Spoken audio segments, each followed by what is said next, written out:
Сәлеметсіздер ме балалар? Математика сабағын бастаймыз. Бүгінгі сабағымыздың тақырыбы теңге, монета және қағаз ақша.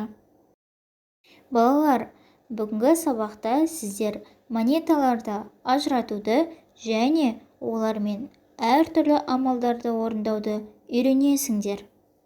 Мысалға назар аударайық, суреттегі қағаз ақша мен монеталарға қараймыз. Оқушылар, 500 теңгелік қағаз ақшаны қалай сақтауға болатынын көрейік. 500 теңгелік қағаз ақшаны 200 теңгелік қағаз ақшаға және 100 теңгелік монетаға сақтауға болады. Ал 200 теңгелік қағаз ақшаны 200 теңгелік монетаға сақтауға болады екен. Ал 100 теңгелік монетаны 250 теңгелік монетаға сақтауға болады.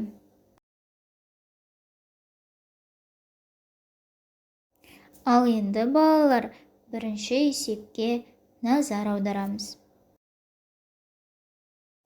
Сырым мен Әлия теңге ілу ойынын көруге келді. Ойыншылар аттың үстінде шауып келе жатып, жердегі теңгені іліп алуы тиіс. Ол жерде 10, 20, 100, 50 теңгелік монеталар ойналды. Бұл теңге ілу ойынына Дәулет, Қанат және Самат қатысты. Ендеше әр балада неше монета бар екенін есептеп көрейік. Мысалы, Дәулет 100 теңгелік 2 монета, 50 теңгелік 2 монета іліп алды. Ал Қанат болса 100 теңгелік 4 монета іліп алды. Самат 100 теңгелік 3 монета, 50 теңгелік 2 монетаны алды.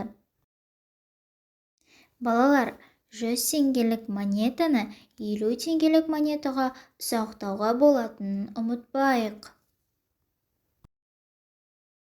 Сонда Дәулетте 4 монета бар екен, ал Қанатта 4 монета бар. Саматта 5 монета бар екен.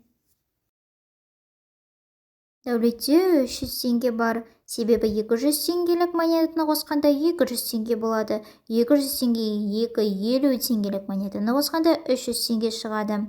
Қанатта 400 теңгелік монета бар, барлығын қосқанда 400 болады. Ал Саматта 300 теңгелік 250 теңгелік монета бар, сонда барлығын қосқанда 400 теңге екен. Саматта 400 теңге бар. Балалар, сонда Саматтың монетасы бәрінен артық, яғни Саматта 5 монета бар екен. Ал Дәулеттің ақшасы бәрінен аз, Дәулетте 300 теңге бар екен.